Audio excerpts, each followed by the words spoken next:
Pwede mo kong tiisin.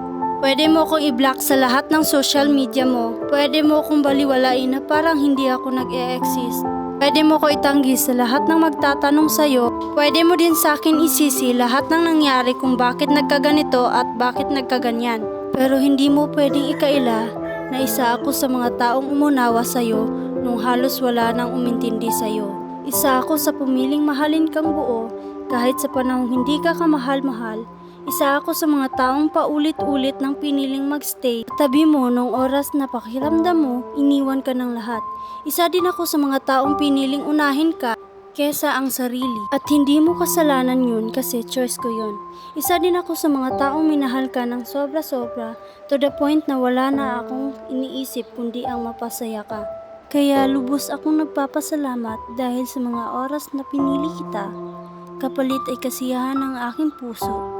At gusto kong malaman mo na lahat ng ginawa ko sa iyo ay wala akong hinihinging kapalit dahil hangad ko ang mga bagay na magpapasaya sa iyo.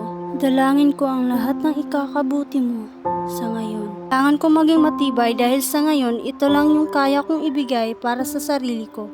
Dahil yung taong pinakamamahal ko may nagmamahal ng iba. Sakit man para sa akin na sabihin ito, pero sana maging masaya kayo sa relasyon niyo. Dahil hangad ko lang ay ang kaligayahan mo. Ingat ka palagi, alagaan mo yung sarili mo. Sana wag mong biglang